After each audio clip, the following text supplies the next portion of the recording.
Assalamualaikum warahmatullahi wabarakatuh. Nama saya Rizky Putra Ramadhani. Saya akan menjelaskan posisi strategi Indonesia dan potensi sumber daya alam. 1.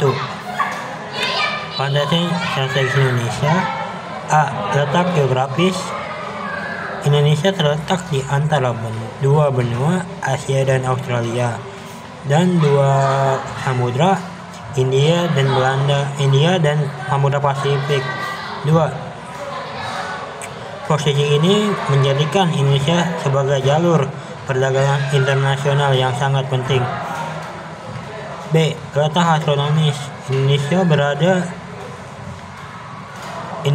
di antara 6 derajat lintang utara dan 11 derajat lintang selatan dan 95 derajat bujur timur dan sampai 141 derajat bujur timur. Letak ini menyebabkan Indonesia beriklim tropis yang cocok untuk pertanian dan keragaman hayati.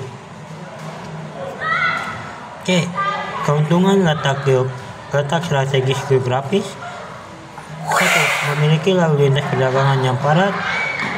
2. Mendapat pengaruh budaya dari berbagai negara. 3. Menjadi pusat keragaman budaya dan interaksi ekonomi internasional. 2. Potensi sumber daya alam Indonesia. Indonesia memiliki kekayaan alam yang melimpah karena letak geografis yang mendukung, tanah yang subur karena banyak gunung api, laut yang luas, iklim tropis yang memungkinkan keragaman hayati. Jenis-jenis sumber daya alam Indonesia. Sumber alam hayati atau biotik: hutan, kayu jati, mahoni, rotan, damar. Pertanian: padi, jagung, kedelai. Perkebunan: kelapa sawit, karet, teh, kopi. Peternakan: sapi, ayam, kambing. Perikanan: ikan laut, ikan air tawar, udang, rumput laut. Sumber-sumber alam non-hayati atau abiotik: tambang, emas, nikel, batu bara, tembaga, minyak bumi, dan gas alam. Air untuk irigasi, PLTA. Tanah vulkanik subur untuk pertanian. Pemanfaatan dan pelestarian SDA. 1. Pemanfaatan bijak, menggunakan SDA sesuai kebutuhan dan tidak berlebihan, seperti reboisasi, pelestarian, reboisasi, pengolahan berkelanjutan, energi alternatif.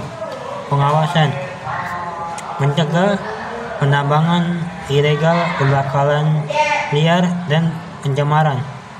Tantangan dalam pengelolaan SDA: eksploitasi berlebihan, pencemaran lingkungan, ketimbangan distribusi hasil alam, ketergantungan pada SDA terbarukan.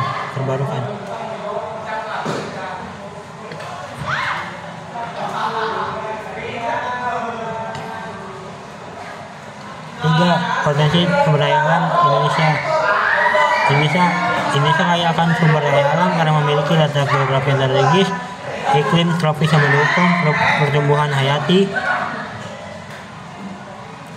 tanah yang subur, laut yang luas. Contoh potensi SDA di Indonesia: pertanian, padi, jagung, dan sayuran; perkebunan, kelapa sawit, teh, dan karet, dan kayu jati, rotan, dan damar; perikanan, ikan laut, dan air tawar. Pelestarian dan pemanfaatan SDA. Agar sumber daya alam tetap tersedia untuk generasi mendatang, maka perlu dilakukan: 1. Penggunaan cara bijaksana dan efisien, reboisasi dan penghijauan, mengurangi eksploitasi berlebihan, memanfaatkan energi alternatif dan terbarukan. Ancaman terhadap SDA: penebangan hutan liar, penambangan tanpa izin, pencemaran lingkungan, perubahan iklim. Manfaat sumber daya alam: menyediakan bahan pangan, sandang, dan papan menjadi sumber energi, mendorong pembangunan ekonomi, meningkatkan kesejahteraan masyarakat.